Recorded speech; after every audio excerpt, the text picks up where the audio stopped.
Bem-vindo ao voo da Igos Airline com destino a... Sei lá pra onde! Por favor, desliguem seus telefones, ponham suas bandejas e poltronas na posição vertical e apertem os cintos, pois o piloto está aqui, mas não é muito confiável.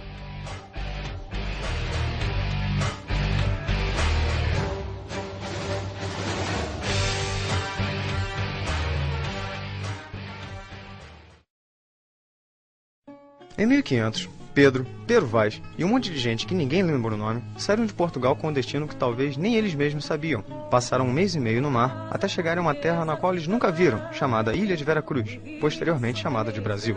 A primeira forma de propaganda do Brasil, mesmo ainda sendo chamada de Ilha de Veracruz, foi a carta escrita por Pedro Vaz de Caminha dizendo: "Por ali andavam entre eles 3 ou 4 moças, bem gentis, com cabelos muito pretos e compridos pelas espáduas, e suas vergonhas tão altas, tão cerradinhas e tão limpas de cabeleira, que muito bem olhamos e não tinham vergonha nenhuma." E essa foi a primeira propaganda brasileira. Talvez seja por isso que surgiu a frase "não existe pecado abaixo da linha do Equador", mas nunca saberemos. Em 1549 chegou o primeiro grupo de teatro Brasil, com o único intuito de evangelizar os nativos. Mas de 1549 a 1808 não aconteceu muita coisa.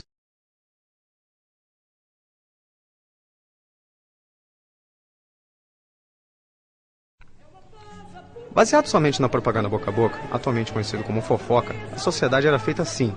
Mas em 1808, com a chegada da família real portuguesa ao Brasil, o Brasil ganhou seu primeiro jornal.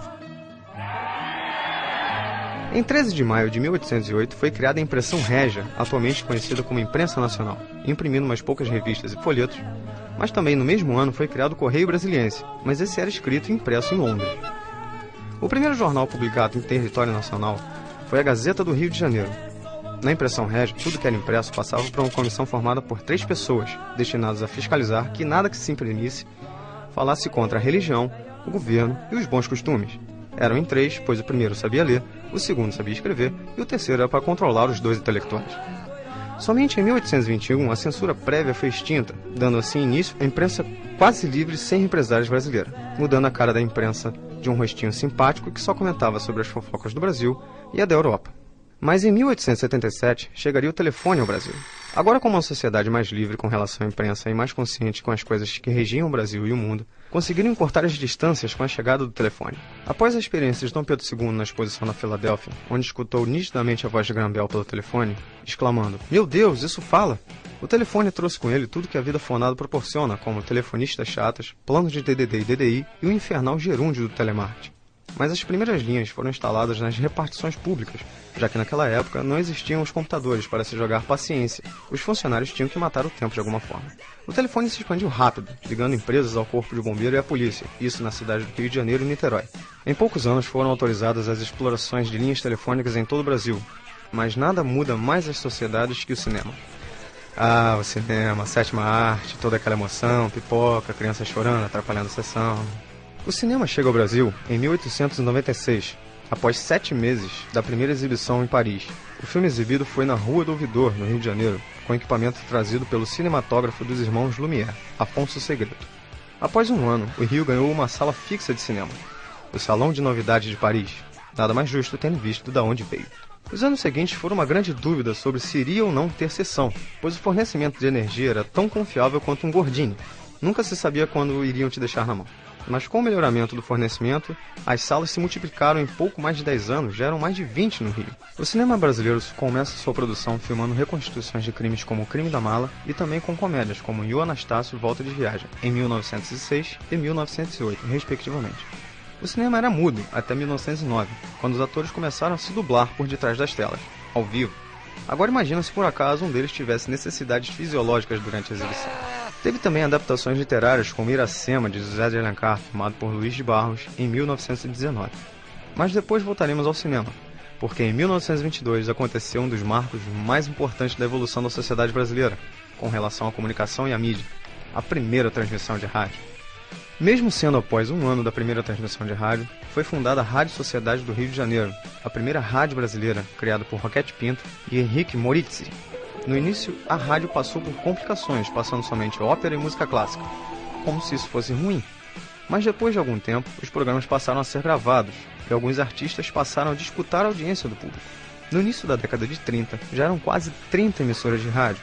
Em 1932, Getúlio Vargas autoriza a propaganda nas rádios, e em 1935 foi criada a Rádio Tupi, de Assis Chateaubriand, e a Voz do Brasil.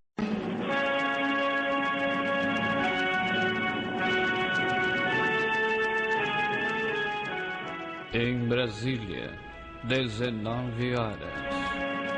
Uma realização Rádio Brás.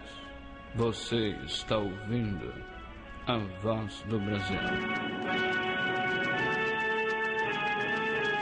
Ou melhor, ninguém está ouvindo esta merda da Voz do Brasil.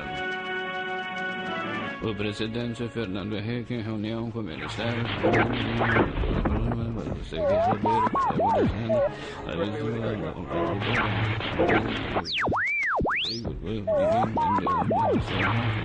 Ninguém entendeu porra nenhuma. Transmitindo notícias alucinantes da vida dos políticos e do Poder Executivo, naquela época o programa era chamado de Programa Nacional e era levado ao ar com o nome de Hora do Brasil. Mas só em 1938 ficou obrigatória a transmissão em todas as rádios do país, levando a tortura a nível nacional. A Voz do Brasil entrou para o Guinness Book como o programa de rádio mais antigo brasileiro. Mas vamos acelerar um pouco até a década de 50, pois em 1950, Assis Chateaubriand trouxe o maior e mais eficaz método contraceptivo do Brasil, a televisão. A primeira emissora de televisão foi a TV Tupi. Sem tecnologia do videotape, as transmissões eram totalmente ao vivo. Na inauguração do canal, poucas horas antes, uma câmera estragou, sendo que só tinham 2 no estúdio.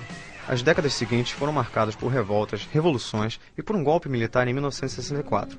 Com o golpe militar, muitas proibições foram criadas, impedindo que as mídias influenciassem o público contra o governo. Agora, a década de 70 foi no mínimo curiosa. No cinema reinava o porno chanchado, e na TV, a Globo dominava. Nos cinemas era comum filmes com forte apelo sexual, sem chegar às vias de fato. Mas nada impediu que muitos lanterninhas terem de tirar os que se empolgavam um pouco demais com o filme. Mas nem cinema e nem TV. O que realmente mudou a sociedade nessa época foi a música. Com muitos músicos desafiando o regime e cantando sobre liberdade de expressão e falando mal do governo, e rádios sendo fechadas, o povo viu que o militarismo era uma péssima ideia. Tudo pior ainda mais na década de 80, pois faltava dinheiro para tudo. Canais tendo suas emissoras lacrados por transmitir notícias da greve nacional dos trabalhadores em 83. Mas em 1988 tudo acabou, quando o regime militar caiu e tudo voltava aos eixos. Quando em 1989 chega a internet, que encurtou ainda mais as distâncias e trazendo com ela muitas novidades, e principalmente a pornografia na internet. Em 1990 chegam os celulares com aparelhos enormes e com baterias que duravam algumas poucas horas. A sociedade já era bem comunicativa e consciente quanto a tudo que poderia ser bom ou ruim para o país. Mas de 2000 até os dias atuais, as mídias modificam muito a sociedade, mas de uma forma meio torta. Para se ter ideia, a produção de filmes eróticos no Brasil supera a produção de filmes sem ser eróticos de vários países.